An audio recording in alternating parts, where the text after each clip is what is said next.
各位朋友，大家好，欢迎来到韭菜不香。你的车里可能正在运行的一家死掉的公司的代码，它的名字叫 BlackBerry。对，就是那个曾经做手机的 BlackBerry。华尔街日报近期报道说 ，BlackBerry 虽然不做手机了，但它仍然在掌控你的生活。今天我们就一起来看一下，这到底发生了什么。同时也感谢大家的订阅和关注，这是对我们团队持续创作内容的最大鼓励。BlackBerry 代码 BB， 目前股价大约 5.4 美元，市值32亿。过去一个月涨了 66%， 过去一年涨了 45%。52周最低 3.12， 最高 5.79。这只股票从最高点148美元跌到3美元，花了13年，然后用3个星期涨了 66%。故事要从一个你根本看不见的软件说起。2010年 iPhone 4发布，那一年开始 BlackBerry 的手机业务崩了。接下来的几年里，它失去了智能手机市场 90% 以上的份额。2016年彻底停产手机，全世界都以为 BlackBerry 死了。奥巴马曾经是最著名的 BlackBerry 用户，白宫安全团队为了让他继续用 BlackBerry 做了特殊安排。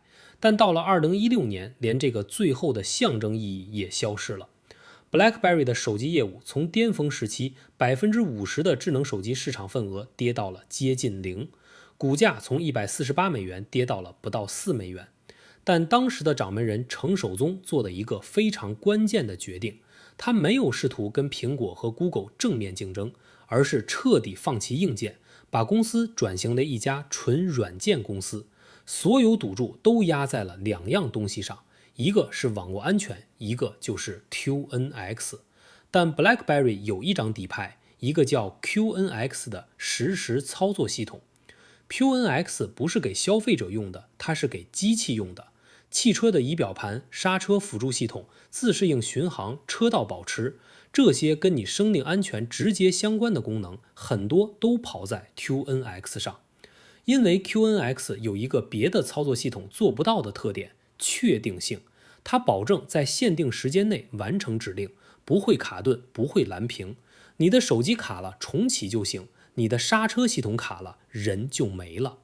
这就是为什么 QNX 能通过汽车安全完整性等级 D 级认证，这是汽车功能安全的最高标准。全球能拿到这个认证的实时操作系统屈指可数。华尔街日报提到了一个关键时刻，2014年，奥迪告诉 QNX 的负责人张沃，他们打算把信息娱乐系统交给 Google。但接下来一句话才是重点，奥迪说，但是车辆内部更深层的安全关键系统，我们仍然需要 QNX。 从那一刻起， QNX 确定了自己的方向，不跟 Google 和苹果抢看得见的屏幕，而是做看不见的安全底层。10年后的结果是，全球超过2亿7500万辆车里装着 QNX 的代码。宝马的新一代 Noah Class 车型用 QNX 做安全底层，奔驰、沃尔沃、丰田、本田、现代、大众、吉利全是客户。领跑汽车的 D19 纯电动 SUV 用 QNX 做车机操作系统和安全虚拟化层，4月份已经开始量产。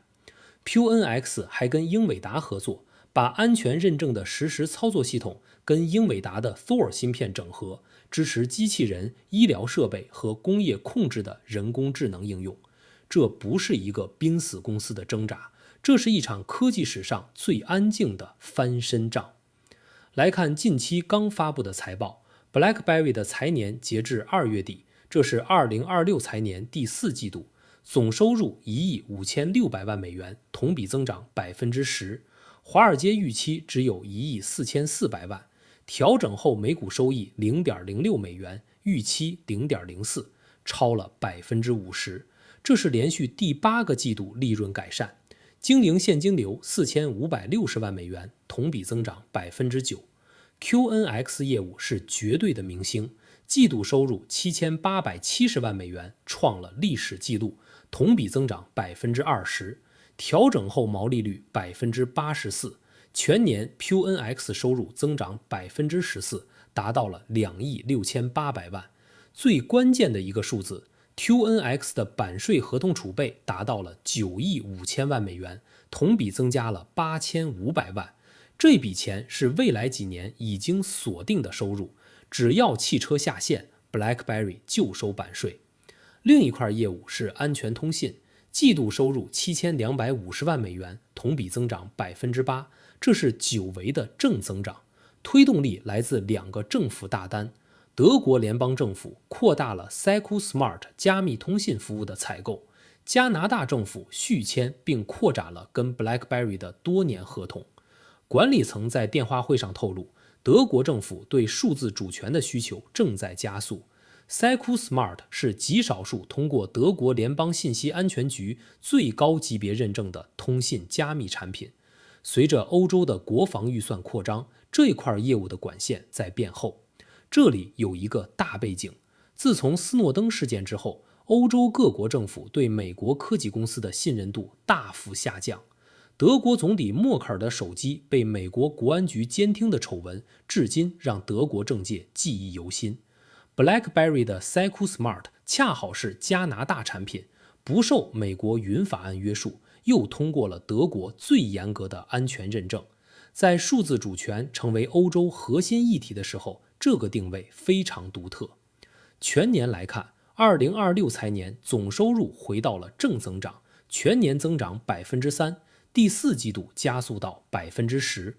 调整后息税折旧前利润3610万美元，增长71%。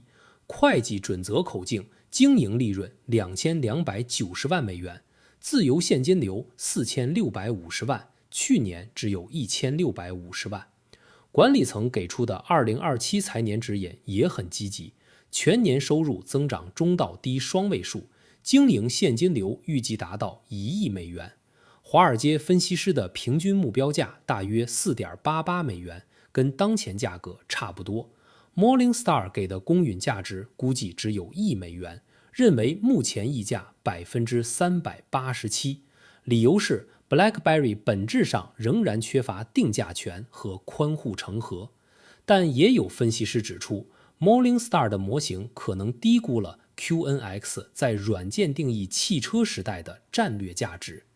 跟竞争对手对比，在嵌入式汽车操作系统领域， QNX 的主要对手是 Linux 和 Android Automotive。Linux 是免费开源的，很多车厂的信息娱乐系统用 Linux， 但在安全关键系统层面， Linux 拿不到汽车安全完整性等级的最高认证， QNX 可以，这是 QNX 最核心的护城河。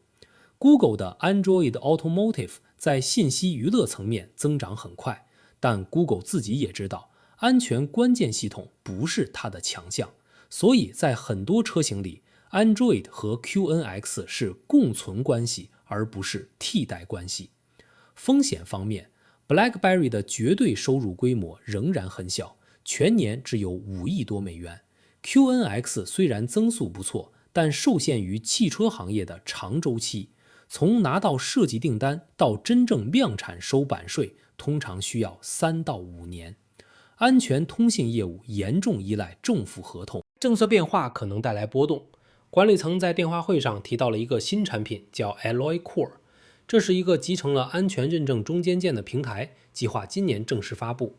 奔驰已经在评估这个平台，如果 Alloy Core 被主要车厂采用， QNX 的单车收入有望从操作系统层面上升到中间件层面，平均售价会有明显提升。另外一个风险是估值，过去1个月涨了66%，很大程度上是华尔街日报的报道和 Reddit 散户的推动。BB 在2021年散户运动期间曾经被炒到28美元，然后跌回3美元。这只股票的散户交易属性非常强，波动远超基本面的变化速度。2021年的教训仍然历历在目。当时 Reddit 的散户把 BB 从5美元炒到28美元，不到2个月就跌回了7美元，很多追高的散户至今没有解套。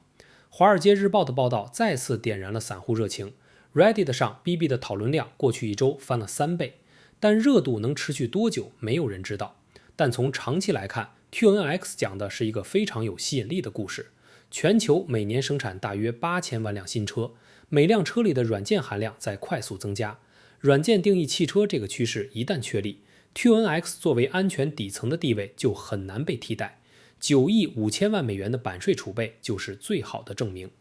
一个有意思的数据，2020年 QNX 装在1亿7500万辆车里，5年后这个数字变成了2亿7500万，5年新增1亿辆。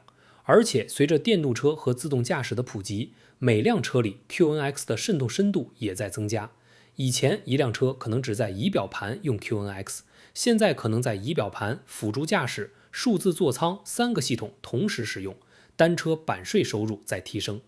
华尔街日报说得很好， BlackBerry 做手机的时候领先了时代，但最终被时代抛弃了。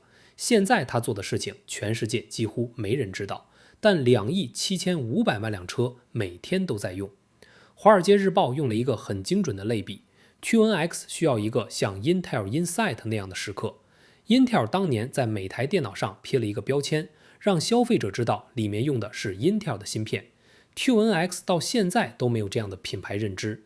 2亿7500万辆车跑着它的代码，但几乎没有一个车主知道。这既是 QNX 的弱点，也是它的特点。它不需要消费者知道它的名字，它只需要车厂知道，而车厂确实知道。这可能是科技史上最安静的翻身仗。感谢大家观看，您的订阅是对我最大的支持。我是韭菜不香，我们下期再见。